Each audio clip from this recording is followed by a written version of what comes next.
Om Sai Ram. Let us understand chapter number 36. But before that, let us do the Namasmaran, followed by chapter number 36, and we will conclude chapter number 36 with the Aarti. Shri Sachidananda Satguru Sainath Maharaj Ki Jai. Om Shri Sai Nathaya Namaha. Om Shri Sai Nathaya Namaha. Om Shri Sai Nathaya Namaha. Om Shri Sai Nathaya Namaha. Om Shri Sai Nathaya Namaha. Om Shri Sai Nathaya Namaha. Om Shri Sai Nathaya Namaha. Om Shri Sai Nathaya Namaha. Om Shri Sai Nathaya Namaha. Om Sai Ram. Chapter number 36. The all pervasiveness of Sai and fulfillment of his blessings. I bow down to Shri Ganesh. I bow down to Shri Saraswati. I bow down to the Guru. I bow down to the family deity. I bow down to Shri Sita Ramachandra. I bow down to Shri Satguru Sainath. Now, refer to the last chapter wherein assurance was given and to relate an interesting story of theft. Be fully attentive to it. This is not just a story but a drink of eternal bliss which increases thirst for more. To pacify that thirst, another story will follow. Listeners will be pleased on hearing that it destroys the distress of this mundane existence and grants a state of happiness. One who is fortunate enough to desire his own well being, he should be ready to listen with reverence to the narration of Sai stories. The greatness of saints is beyond limits. None is able to describe it fully. I am fully aware and that I have no qualification. Enough of an ego of a narrator. Sai the sages can find anyone to describe his attributes so that his devotees can hear him. He is indeed the swan in the lake in the form of the highest. He is the swan looking at the world in him or within him and finding himself in that world, remaining truly indifferent but rejoicing the food of pearls in the form of Brahman and enjoying the spirit of great adventure. One who has no name or place of his own but has incomparable glory. He can make a pauper into a wealthy man instantly by merely raising an eyebrow. He is absolutely knowledge incarnate, shows the true form of God, remaining uninvolved except as a witness by creating innumerable circumstances. He gives darshan in different forms to those on whom he showers his grace by creating inconceivable occurrences. Listen to the glory of the great soul. Those who meditate upon him with unwavering concentration and singing loving bhajans, praising and worshipping him, they will never lack anything because he takes care of them completely. He enjoys his stories being told and therefore reminds me constantly by being instrumental in creating a speaker and listeners to fulfill the wishes of his devotees. Who he is enjoyed himself to Vishnu Chakrapani and is fully engrossed in spiritual attainment by leaving aside the worldly ties and has uplifted many beings. He who is worshipped within the country and abroad and whom the flag of devotion flies high, he invites the meek and the poor and fulfills desires of all, be that whatsoever. Now listen with reverence to the story of Sai, which is supremely holy. The ears of the listeners and the tongue of the speaker will be purified. Two gentlemen from Goa came for Sai's darshan.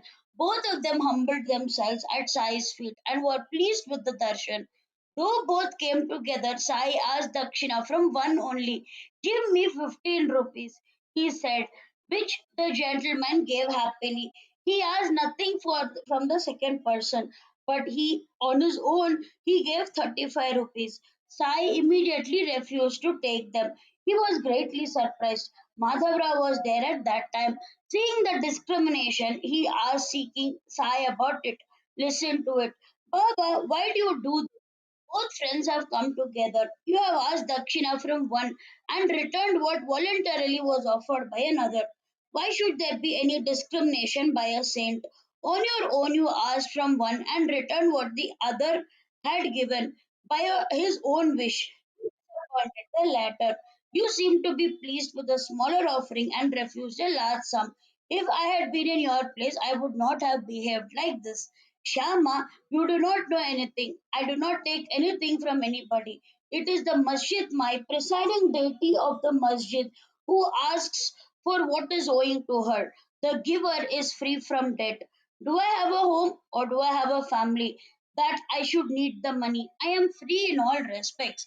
But debt, enmity, and murder we have to be atoned for, as there is no escape. People take vows to some deity at a time of need, but a problem for me who is trying to uplift them. You do not worry about that. You implore me only on a particular moment. I am always pleased with the devotees of mine who have no debt. Initially, he was poor. He took a vow to give his first pay to God, which was 15 rupees, but later forgot. Then from rupees 15, it increased to rupees 30. Then from rupees 30, it rose to rupees 60, and then to rupees 100. Though the salary increased or doubled or even fourfold, he totally forgot about his vow. In this way, his salary increased to rupees 700. By his good fortune, he came here, and then I asked for my rupees 15, being that amount in the guise of dakshina. Now, listen to another story. Once, when I was wandering on the seashore, I came across a huge mansion and I sat down in the veranda. The owner of the mansion was a Brahmin, cultured and very rich. He welcomed me with affection and fed me sumptuously. There is a nice, clean, selected place with a sliding shutter and gave me a place to sleep. Now, and I fell asleep. Seeing that I was in sound sleep, someone removed the stone and broke the wall and cut my pocket without my knowledge. He stripped me all of what I had. When I woke up and realized I was in tears, I had been robbed of rupees 30,000. I was devastated. The money was in the banknotes. When I had the sudden loss, I was shocked. The Brahmin tried to console me. I too was grief stricken to even eat or drink. For 15 days, I sat at the same place in the veranda. And on the 15th day, a wandering fakir singing couplets in a Urdu language on a metaphysical theme appeared suddenly and saw me crying. Upon his asking me for the reason of grief, I told him the whole tale. He told me that my difficulty will be solved and provided I acted as he told me. He said that he would give me the name of a fakir and his whereabouts. If I surrendered to him, he would give me back my money. But he asked me to observe a vow until I recovered what I desired by abstaining from my favorite food, whereupon my goal would be attained. I acted upon the fakir's advice, got my money back. Then I left for the Wada and went back to the seashore. While thus walking, I saw a steamer, but I could not get in as it was crowded. There were good natured peon intrigued for me and got me a place in the steamer. By the good fortune, the steamer reached the other shore. When I caught the train and came back home, I saw Masjid Mai. Here Baba's story ended. Later, Shama was instructed to take the guests home and feed them there, may it be whatsoever. Later, food was served on the leaf plates. Madhavra was curious and asked the guests if they understood the story. In reality, Sai Baba had lived here continuously. There is no sea, nor steamer, nor captain. He was fully aware of this. Which was the Brahmin and which was the huge mansion he had spent his whole life under a tree? Where could he even get such a large sum of money and could later be stolen by a thief? He began relating the story on the arrival, and in this way he told you something connected with your past. Then the guests replied in voices choking with tears. Sai is omniscient. He is the Parabrahma avatar without any duality. He is the infinite and all pervading. Whatever he has said now is word to word our own story. As soon as this delicious repast is over, we will tell you everything in detail. Whatever Baba said has actually taken place in every detail. How did he come to know without even knowing us? Therefore, it is beyond our comprehension. So be it. After the meal, where they were chewing betel leaves and nuts with Madhavrao present, they started telling stories. One of the two gentlemen said, "The Ghats are my native place, but I was destined to earn my livelihood from a place near the sea. Therefore, I went to Goa and thought of getting a job there. For the purpose, I began worshipping and propitiating Lord Datta and took a vow to him with great reverence. I said, "Oh Lord, I need a job for the maintenance of the family. Therefore, be merciful and give me one. I prostrate at your feet. Within a short time, if you keep your word, I will offer the entire earnings of the first month." By the good fortune, Lord Datta was propitious in a short time, and the objective of my woe was fulfilled. I began to get rupees 15 per month, and as salary is the beginning. Later, as Sai Baba described, my promotions came, but I totally forgot about my woe and Baba reminded me in this manner. It may be considered that Dakshina was taken, but it was not Dakshina but a repayment of debt. He reminded me by the pretext of a very old woe. Actually, Sai did not ask for money, nor did he allow his devotees to ask for the same. He considered wealth to be the cause of all evil and did not let his devotees have any greed for it. A devotee like Mahalsapati, who was very attached to Sai's feet, could hardly make both ends meet. Even he was not allowed to make any money. Sai himself distributed to people many times the monies that he had, which came as dakshina, but he did not give a farthing to him who was always in difficulties. Malsapati too was a man of self respect. Though Sai was generous, he never extended his hand to ask him for it. Though his financial situation was dire, but he was very, very detached. He bore the difficulties of poverty, always content with the little that he had. Once a very kind businessman who was called Hansraj felt like giving something to Malsapati. Knowing his poverty stricken condition, he naturally got the good idea of helping him to the extent that he could to give him some relief. Though such was his condition, if anyone tried to give him something, Sainatha did not approve as he preferred indifference to money. So observe what that businessman did. Being melted with pity towards the devotee when both were present in the Sai Darbar, he pushed some money in his hands. With all humility, Mahalsapati had returned and said, "Without Sai's permission, I cannot accept it. I was not a worshipper of money. He only earned for spirituality. He had surrendered to Sai with body and mind, unselfishly with a loving heart." Hansraj entreated Sai, but Sai did not touch a farthing and said, "Even my devotees are not lured by money, and you will not find them fall prey to pomp and show of money." Now, the second visitor said, "Now I also have realized the whole matter. Listen, I will tell you the whole story. You will listen enjoying to it. My cook, who had served me for 35 years, who was completely honest and faithful on account of his misfortune, was misled and he stole all my savings. A cupboard had been fixed in the wall of my house. After stealthily pushing aside the stone, he made a hole in it without anyone's knowledge. The cupboard to which Baba referred earlier, he made a hole in that for which he removed the stones from the wall when everyone was asleep. And as Baba said furthermore, he took all the money which was in the banknotes. All this is the truth. It was exactly 30,000. I do not know how Baba mentioned that amount. It was all my hard earned money. I was crying day and night. My inquiries came to nothing.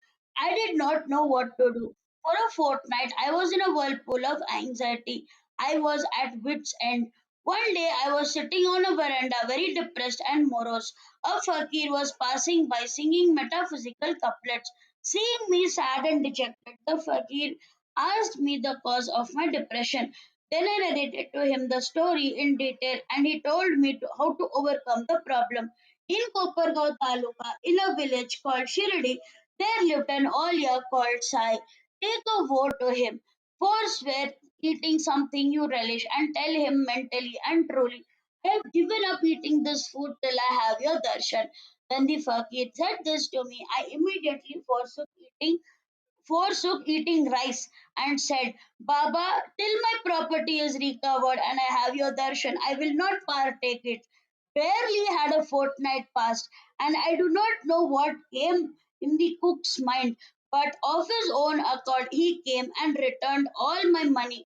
He said, I lost my mind and thereby acted in this manner. I now will put my head at your feet. Please say I forgive you. May that be whatsoever. Later on, everything went well. I had an intense desire to have Sai's darshan, which had been fulfilled today. Blessed is the good fortune, the one who came to console me when I was seated on the veranda, sad and depressed in great misfortune, was not to be seen again. I never met again the one who had such loving concern for me and who told me about Sai and directed me to Shirdi, the one whom I met by chance singing metaphysical couplets and who made me take a vow. I never met again. I feel that the fakir was truly the Sai Olia of yours.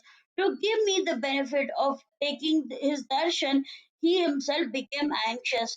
Whatever may be the antecedent held out by anyone, I had no desire to have this darshan.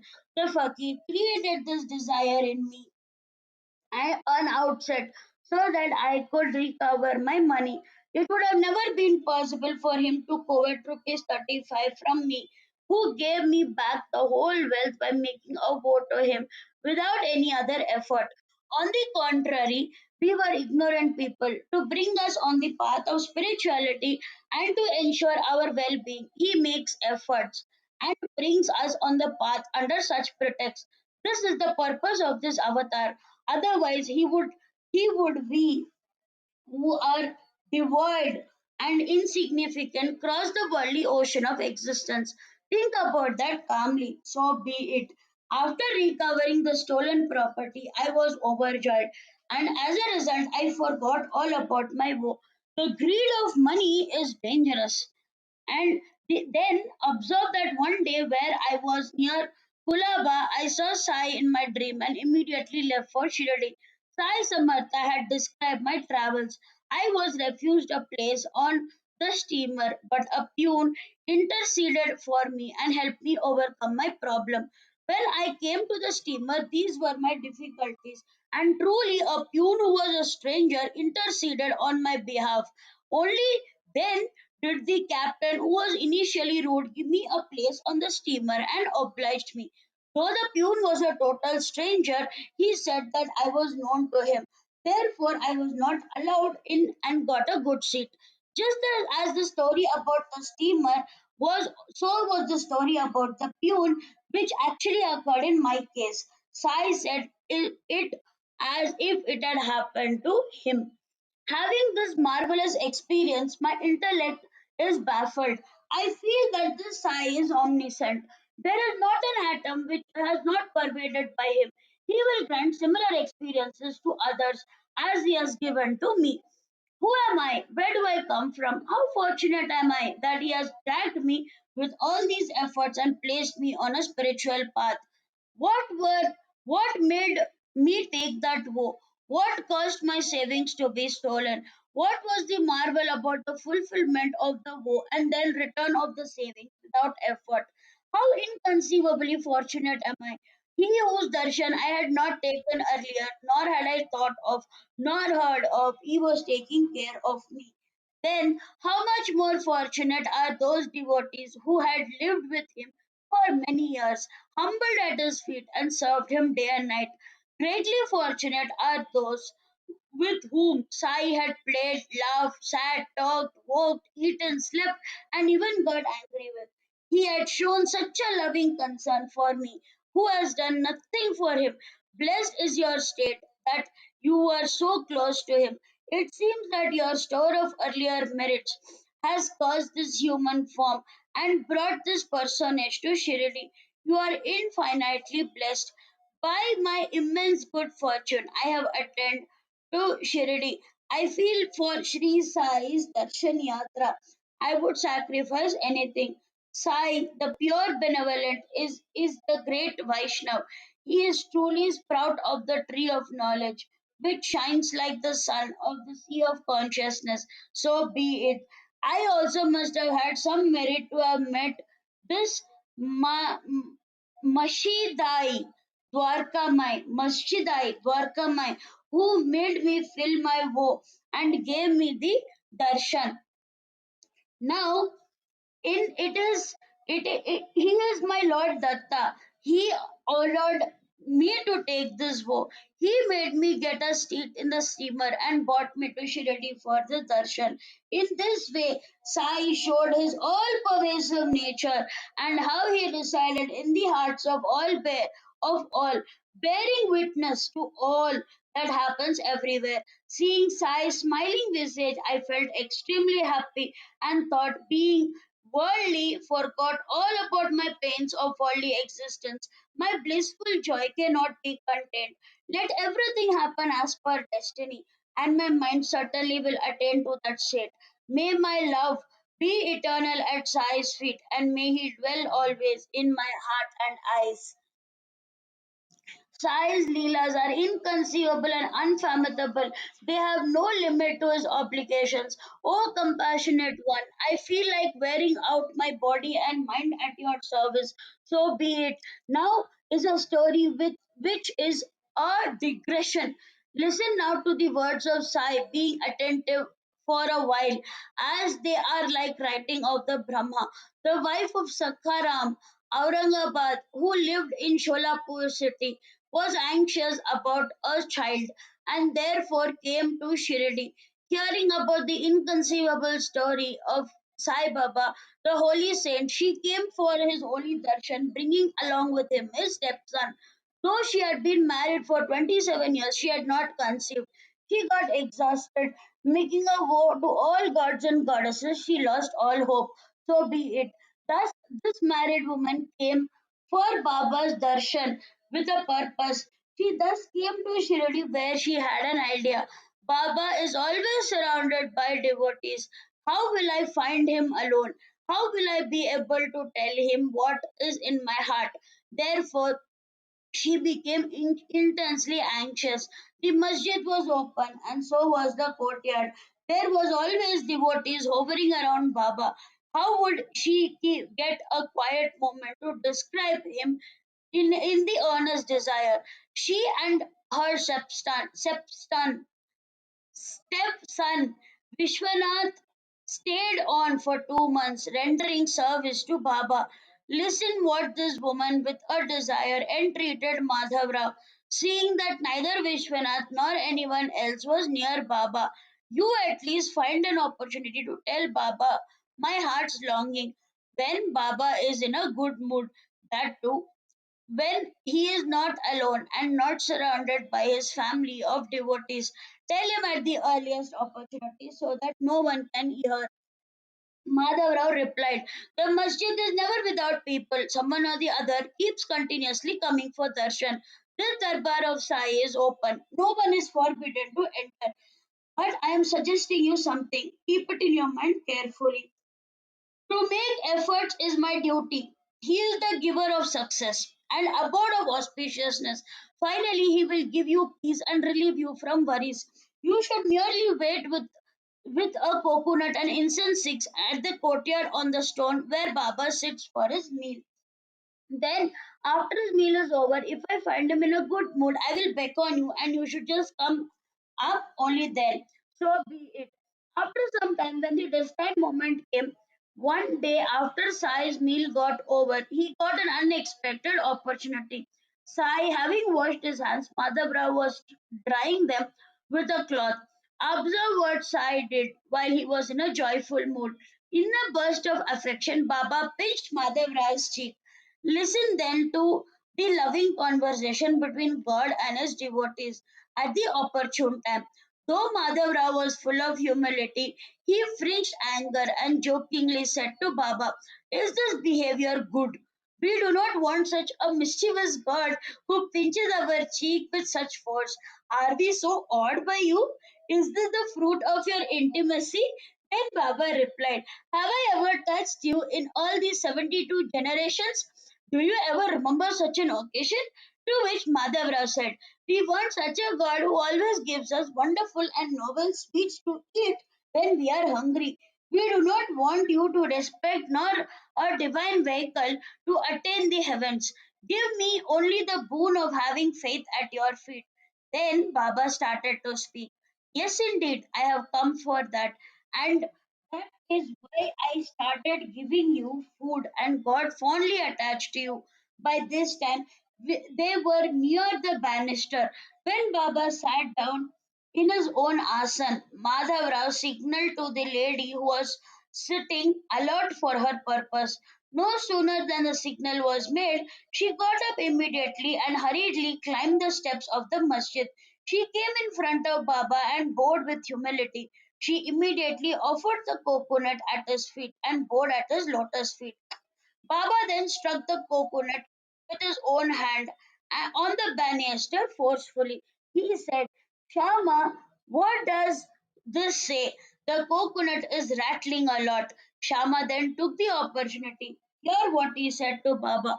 "The lady wishes that the child may be similarly rolling in her womb. Grant her that. May she be enjoined at your feet always. Let her problem be solved. Cast a merciful glance on her. Place the coconut in her OT. May she have sons and daughters with your blessings." Then Baba told him, "Can the coconut give any issue? How can there be such a foolish belief? I think people have lost their mind." Shama said, "I know the marvel of your words. Your words are valuable, that she will have a series of children spontaneously. But these days you are making a distinction. You are not giving her real blessings. You are wrangling. Give her some coconut prasad. Break the coconut," Baba said. Shama said, "Place it in her OT." The hingling went on for a while. When Baba ultimately yielded, he said, "Go, she will have a child." Shama said, "When?" "Give a reply." Baba said, "After 12 months." The coconut was forcefully broken. Half of it was eaten by both Baba and Shama. The remaining half was given to the lady. Madhav Rao said to the lady, "You are a witness to my words. Lady, if from today, before 12 months are complete, you do not have a child, listeners, to listen to what I will do. I will break such a coconut against this God's head and drive him out of the masjid. If I fail in this, I will not call myself Madhav. I will not allow such a God to live in the masjid. I say this certainly. In the course of this time, you will realize the truth of these words. Believe it surely and firmly." Being thus assured, the lady was very happy. Prostrating at Baba's feet, she returned to her home. Knowing that Baba was invariably obedient, Sai fulfilled the devotee's wish, pulled by the strings of love, and did not at all take offense at his words. Sai, the compassionate one, the cloud of mercy, the protector of those who have surrendered to him to ensure that the words of devotees came true, fondly fulfilled them. Shama was his favorite devotee, and the saint fulfilled the devotee's wish, which was asked for in ignorance and fondness, whether it was proper or not. This was his own woe. So be it. Before the 12 months was completed, Baba fulfilled his promise. Within 3 months of conversation, the lady conceived.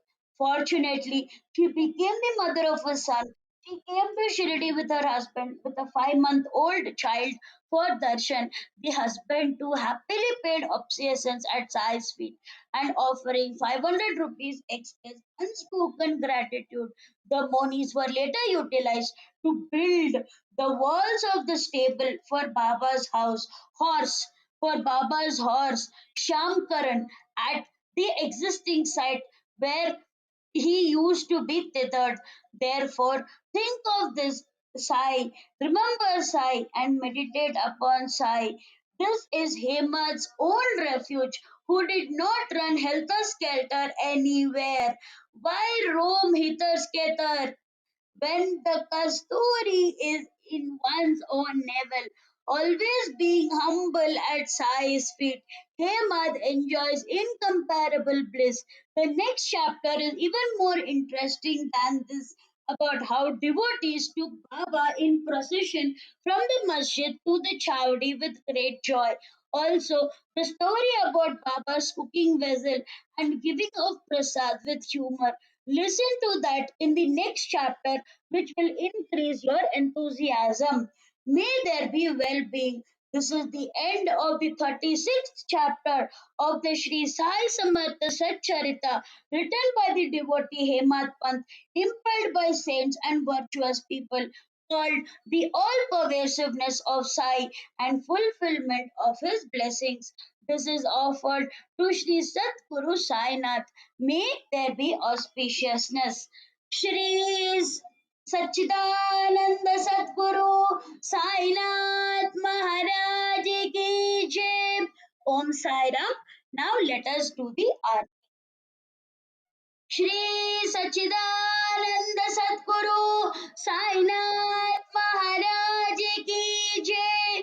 Shirdi Maje Pandhanapura Sai Baba Ramavara Baba Ramavara Sai Baba Ramavara Shuddha Bhakti Chandra Bhaga Bhav Kundali Kansaga Kundali Kansaga Bhav Kundali Kansaga Yao Yao Avke Jana Kara Baba Shri Vandana Sai Shri Vandana Kara Baba Shri Vandana Bano Bane Baba Sai Bhav Bhav Maje Ai Bhav Maje Ai Bhav Bhav Maje Ai कलिलता घन बने गचरना दुयाति pine रूप तुझे प्रवीण रंगिन अनंत पूजिम पवेव इन बने नम पवेव माता पिता त्वमेव त्वमेव बन्धु सदा त्वमेव त्वमेव विद्या दैरङ्गमेव त्वमेव सर्वं मम देव देव पायर्नु प्रसन्नियर्म बुद्ध्याकना वापतन स्वभाव करोमि यद्यं सकलन्तरस्मै नारायण इति समर्पयामि अच्युतं केशवं राम राम नारायणं कृष्णदामोदरं वासुदेवं हरे इदवं माधवं गोपिका विलवं जानकीनायकं रामचन्द्रं हरे हरे राम राम राम हरे हरे हरे कृष्ण कृष्ण कृष्ण हरे हरे श्री गुरुदेव दत्त सच्चिदानंद सद्गुरु साईनाथ महाराज की जय. Om Sai Ram. I urge all the listeners to read one chapter of the Sai Satcharithra every day and soak in Baba bliss. Baba bless you. Om Sai Ram.